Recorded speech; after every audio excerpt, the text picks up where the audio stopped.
Ülkemizde son bir ayda demokrasinin askıya alındığı, hiçbir hakkı tanımayarak kar güdüsüyle emekçiyi açlığa ve yoksulluğa, erkek egemen sistemle kadını ölüme mahkum eden yeni Türkiye rejiminin adeta bir fragmanını yaşadık. Tüm bu yaşananlara karşı bir ses olabilmek için bugün buraya toplandık. Yaşasın sığınık dayanışması! Kayyum demokrasiye yapılmış bir darbedir. 4 ay önce halkın sandığa giderek seçtiği Diyarbakır, Van ve Mardin Büyükşehir Belediyelerine kayyum atanması demokrasiye, adalete, seçme ve seçilme hakkına yönelik yeni bir darbe olarak tarihe geçti. Yoksul, emekçi halkın kaynaklarını belediye binalarında kendilerine küçük saraylar inşa etmek için harcayanlar 31 Mart 2019'da halkın oylarıyla sandığa gömülmüş, ancak 19 Ağustos 2019'da İçişleri Bakanlığı atamasıyla yeniden yönetime getirilmiştir. Kayyum, işçilerin işine ve ekmeğine el uzatılmasıdır.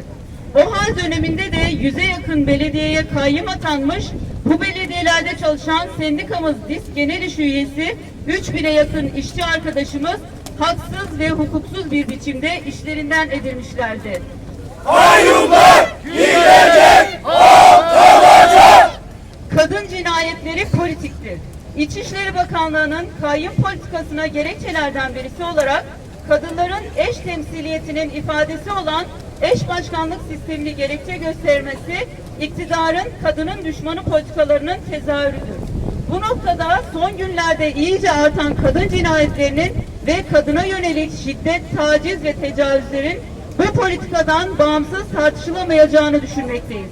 Kadına yönelik şiddet ve kadın cinayetleri tekil durumlar değil, iktidarın ve erkek egemen sistemin yarattığı politikaların bir sonucudur.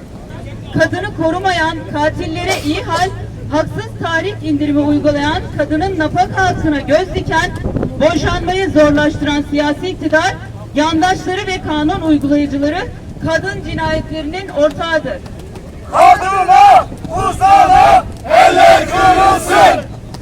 Doğanın ve tarihimizin kar için talanı da ortaya çıkan bir sonuç olmaktadır. En son Hasankeyf, Kaz Dağları ve Muzdur Vadisi ile doğanın talanı ve katliamının geldiği son nokta tekrardan kamuoyunun gündemine oturmuş bulunmaktadır. Gelin hep birlikte mücadeleyi büyütelim. Ülkemizi, geleceğimizi, demokrasiyi, adaleti ve toplumsal barışı savunmak hepimizin görevidir. Bu ülkede yaşanan her şey direkt bizleri etkiliyor arkadaşlar. Ülkede çıkan olumsuzluklar, krizlerin faturalarını artık bizler değil, bu faturaları ortaya çıkaran sermayedarlar ve onların yerli işbirlikçileri, emekçilerin grevlerini yasaklayan iktidar ve onlarla işbirliği yapan, mücadelemize sekte vurmaya çalışan insanlardır. Krizin olduğu dönemlerde yaşanan her türlü krizi sermayelerini arttırarak yerine gelme dolaşan insanlar bu faturaları ödemek zorundadırlar. Artık bu faturaları bizler ödemek istemiyoruz arkadaşlar. İşçilerin birliği sermayeyi yenecek.